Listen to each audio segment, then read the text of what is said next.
صدر ٹرمپ کا ایران کو انتباہ اور نئی پالیسی، نو مور مسٹر نائس گائے۔ صدر ٹرمپ کی بندوق اٹھا کر وارننگ، کہا کہ ایران کسی صورت جوہری ہتھیار حاصل نہیں کر سکتا۔ روسی صدر پوٹن بھی ہمارے ہم خیال ہیں۔ ایران کے 82% میزائل تباہ ہو چکے ہیں۔ معیشت اور کرنسی کی اب کوئی قدر و قیمت نہیں رہی۔ جوہری معاہدے تک ایران کی بحری ناکہ بندی جاری رہے گی، محاصرہ بمباری سے زیادہ مؤثر ہے۔ امریکی صدر کی تیل کمپنیوں کے حکام سے ملاقاتیں، ناکہ بندی کے عالمی آئل مارکیٹ پر اثرات پر مشاورت ہوئی۔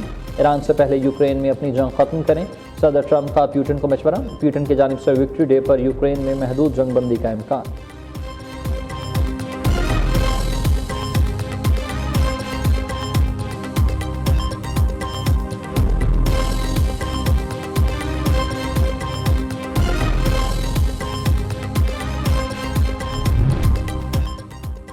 امریکی صدر ڈونلڈ ٹرمپ متعدد بار کہہ چکے ہیں کہ ایران کبھی بھی جوہری ہتھیار حاصل نہیں کر سکتا۔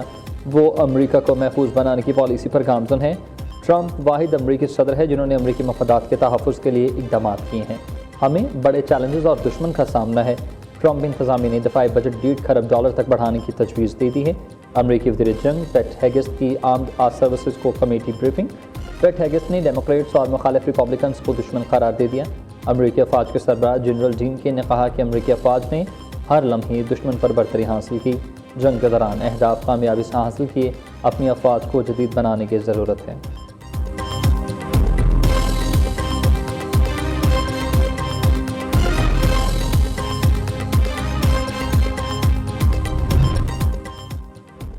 دنیا بھر کی فوج بھی ابنائے ہرمز ایران سے نہیں لے سکتی ہے۔ ایرانی اجازت کے بغیر 1 لیٹر پیٹرول بھی ہرمز سے نہیں جا سکتا۔ ایران اب بھی حالت جنگ میں ہے، دشمن کو شکست دینے کے لیے تیار ہے۔ ترجمان ایرانی فوج کا کہنا یہ ہے کہ امریکہ اسرائیل پر ذرا برابر بھی اعتماد نہیں کرتا۔ نئی جنگی ساز و سامان کی تیاری کا عمل پوری شدت سے جاری ہے۔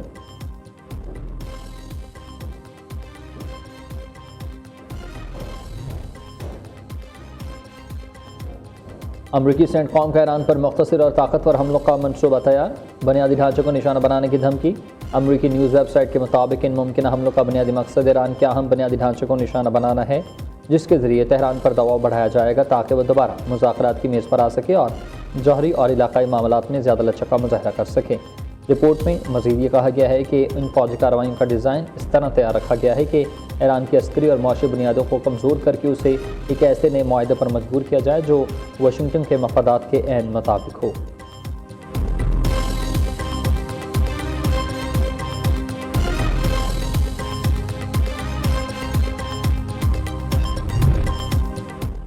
ستاون روز سے بند تہران ایئرپورٹ پر فلائٹ آپریشن بحال ہوا۔ ایرانی حکام کی جانب سے فضائی حدود کی بحالی کے بعد اگرچہ فلائٹ آپریشن کا آغاز کر دیا گیا ہے، سیکیورٹی وجوہات کی بنا پر فی الوقت پروازوں کی تعداد انتہائی محدود ہے۔ معمول کے مطابق یومیہ 150 پروازوں کی میزبانی کرنے والے اس بین الاقوامی ہوائی اڈے پر ابھی صرف 10 سے 15 فلائٹس آپریٹ کی جا رہی ہیں، جبکہ حکام کا کہنا یہ ہے کہ صورتحال بہتر ہونے کے ساتھ ہی ٹرمینلز پر سرگرمی اور پروازوں کے شیڈول میں بتدریج اضافہ ہوگا۔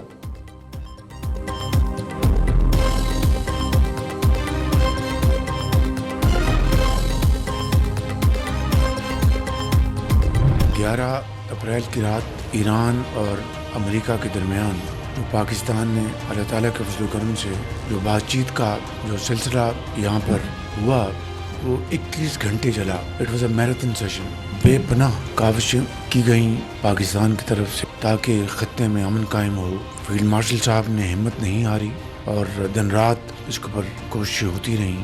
ڈپٹی پرائم منسٹر بھی اپنے کاؤنٹر پارٹ سے گفتگو کرتے رہے اور اس طرح آپ جانتے ہیں کہ سیز فائر میں پھر ایکسٹینشن ہوئی۔ اس دوران خام تیل کی قیمتیں دوبارہ آسمان سے باتیں کر رہی ہیں اور پرسوں جو جمعہ ہے اس دن پھر ہم نے نئی قیمتوں کا تعین کرنا ہے جو عالمی منڈیوں میں جو صورتحال ہے، تو یہ ایک چیلنجنگ صورتحال ہے۔ تیل کی قیمتیں چیلنجنگ صورتحال ہے، نرخ آسمان سے باتیں کر رہے ہیں۔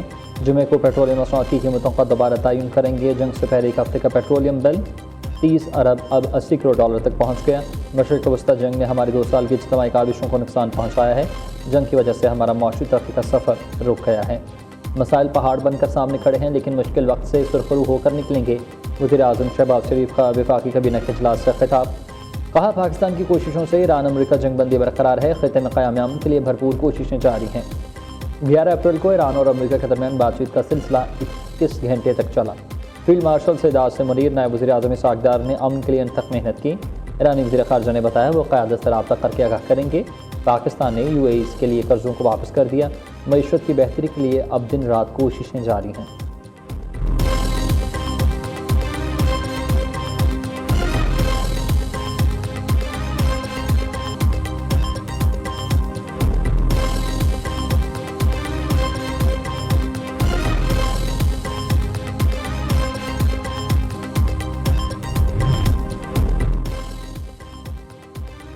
عالمی مارکیٹ میں تیل کی قیمتوں میں اضافہ جاری ہے۔ برنٹ خام تیل 6.64% مہنگا ہو کر 117.9 تک پہنچ گیا۔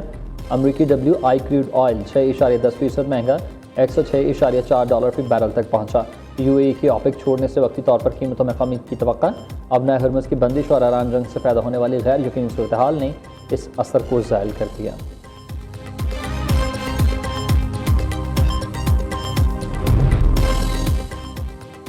نائب وزیر اعظم اسحاق ڈار سے سعودی عرب کے سفیر نواف بن سعید المالکی کی ملاقات۔ خطے کی موجودہ صورتحال اور دو طرفہ تعلقات پر تبادلہ خیال۔ پاک سعودی عرب مثالی برادرانہ تعلق مزید مضبوط بنانے کا عزم۔ مختلف شعبوں میں باہمی تعاون کو وسعت دینے پر اتفاق۔ اسحاق ڈار اور برطانوی وزیر خارجہ ایوٹ کاپر کا ٹیلیفونک رابطہ۔ خطے میں امن و استحکام کی صورتحال پر گفتگو۔ نائب وزیر اعظم نے کہا کہ پاکستان خطے میں کشیدگی میں کمی کے لیے سفارتی راستے کو ترجیح دیتا رہے گا۔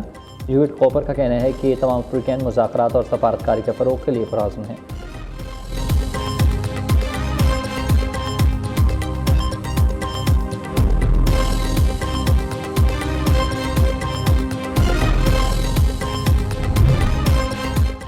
افغان طالبان رجیم کے ایک بار پھر جنوبی وزیرستان میں سول آبادی پر بزدلانہ حملہ۔ پاک فوج کی بھرپور اور مؤثر جوابی کارروائی۔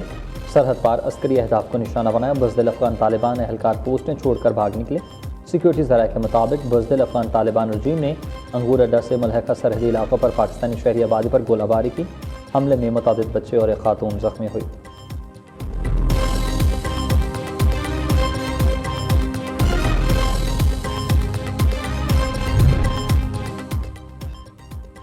وزیر اعلیٰ پنجاب مریم نواز سے آسکر یافتہ پاکستانی نژاد فلم ساز اور صحافی شرمین عبید چنائے کی ملاقات ہوئی۔ نواز شریف ITCT میں پنجاب فلم سٹی کے منصوبے پر تبادلہ خیال۔ اشتراک کار پر اتفاق ہوا۔ مریم نواز نے شرمین عبید چنائے کے پیشہ ورانہ کامیابیوں اور مہارت کو سراہا۔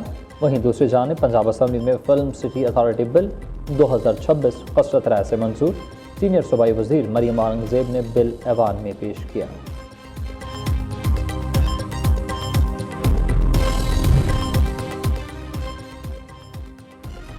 کراچی کی عوام کے لیے بڑی خبر ہے۔ وزیر اعلیٰ سندھ کا پسماندہ علاقوں اور صنعتی زونز کو سستی بجلی فراہم کرنے کا فیصلہ۔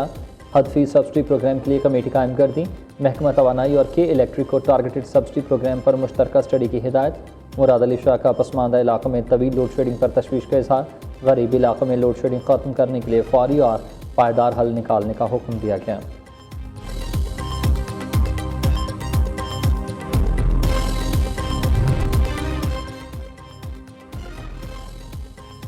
تحریک تحفظ عین پاکستان کا بانی پی ٹی آئی سے حصے سے متعلق تشویش کا اظہار۔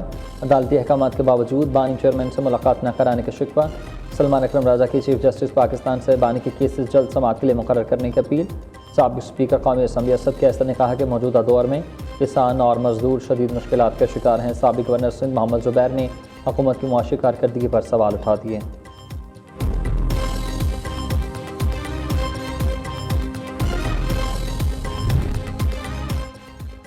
بانی پی ٹی آئی اور دیگر کے خلاف فارن فنڈنگ کیس میں چالان جمع کرا دیا گیا۔ بانی پی ٹی آئی مرکزی ملزم قرار پائے۔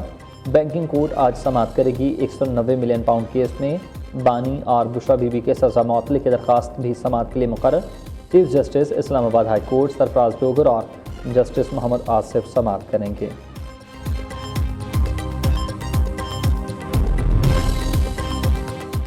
اسلام آباد ہائی کورٹ کے 3 ججز کے تبادلوں کا نوٹیفیکیشن جاری۔ جسٹس محسن اختر قیانی کا ٹرانسفر لاہور ہائی کورٹ کر دیا گیا۔ جسٹس بابر ستار پشاور ہائی کورٹ اور جسٹس سمن رفت کا سندھ ہائی کورٹ میں تبادلہ کیا گیا۔ وزیر اعظم کے مشورے پر قائم مقام صدر نے اسمبلی کی منظوری دی۔